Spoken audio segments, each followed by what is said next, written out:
குறிப்பாக இந்த 3 முக்கிய குற்றவாளிகள் நீங்கள் பார்க்கலாம். அருள் என்பவர், கலை ஸ்ரீனிவாசன் என்பவர், சதீஷ் என்பவர். இந்த 3 குற்றவாளிகள் நீங்கள் பார்க்கலாம். இவர்கள் எல்லோருமே முக்கிய குற்றவாளிகள். குறிப்பாக இன்னைக்கு தமிழக காவல்துறை வீடியோ வெளியிட்டிருக்கிறாங்க.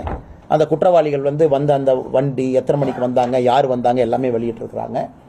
அவசரமாக என்கவுண்டர் அப்படிங்கிற பேரில் ஒரு மனிதனுடைய உயிரை படிக்க வேண்டிய அவசியம் என்ன?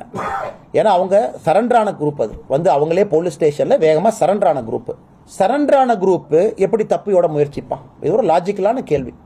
யாராவது காணாமல் போன ஒருத்தனை சுற்றி வளைச்சு பிடிச்சு அப்படிங்கிற என்கவுண்டர் தான் இதுவரைக்கும் பார்த்துருக்கோம் இந்தியாவில் முதலாக இதாகத்தான் இருக்கும். சரண்டரான ஒருத்தரை என்கவுண்டர் அப்படிங்கிறாங்க.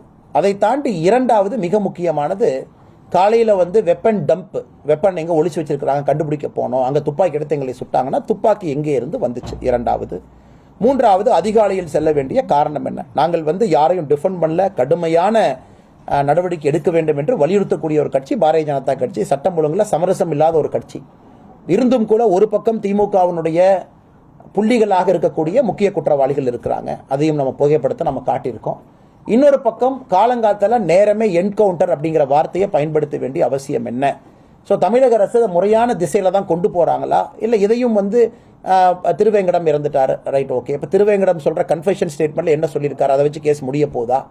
ஏன்னா இது போன்ற கேஸுகளில் முக்கியமாக ஒரு நீதிமன்றத்திற்கு போகும் பொழுது அந்த கேஸினுடைய உண்மை முகம் நமக்கு தெரியும். குறிப்பாக இது போன்ற கேஸ். ஏன்னா ஒரு பக்கம் கேங் வார்னு தமிழக அரசே பயன்படுத்துகிறாங்க, காவல்துறை பயன்படுத்துகிறாங்க. இன்னொரு பக்கம் வேற ஏதோ கேஸுக்கு சம்பந்தமான பஞ்சாயத்து டீலிங்கிறாங்க. பாரதிய ஜனதா கட்சி எங்களுடைய ஆர்கியூமெண்ட் இது பொலிட்டிக்கல் மர்டர் அப்படின்னு நம்ம சொல்கிறோம். ஒரு கட்சிகளும் ஒரு வாதத்தை வைக்கும் பொழுது இந்த கேஸை அவசர கதியில் முடிக்க வேண்டிய அவசியம் என்ன என்பது தமிழக மக்களுடைய கேள்வியாக இருக்குது. ஆனால் இன்னைக்கு நாங்கள் வீடியோ ஃபுட்டேஜ் ரிலீஸ் பண்ணிட்டோம், அதை பண்ணிட்டோம் என்று சொல்வதை விட உண்மையாலும் இது என்ன நடந்துச்சு, பேக்ரவுண்ட் என்ன? முக்கிய குற்றவாளி நீங்கள் இல்லை. இன்னைக்கு முக்கிய குற்றவாளி நமக்கு தெரியும். சார்ஜ் ஷீட்டில் சார்ஜ் அபேட் அப்படிங்கிற வார்த்தையை பயன்படுத்துவாங்க. ஒரு முக்கிய குற்றவாளி இறந்த பிறகு சார்ஜ் ஷீட்டில் பேர் வராது, பேர் எடுத்துருவாங்க.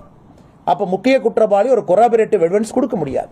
ஸோ அப்போ நமக்கு உண்மை என்ன அப்படிங்கிறது யாருக்குமே தெரியாது. ஏன்னா திருவேங்கடம் சொன்னார் கஸ்டடியில் இருக்கும்போது, அது மட்டும்தான் பேச்சாக இருக்கும்.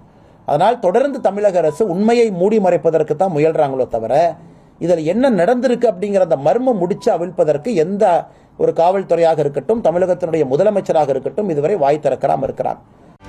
செய்திகளை உடனுக்குடனும் துல்லியமாகவும் தெரிந்து கொள்ள சப்ஸ்கிரைப் பண்ணுங்க.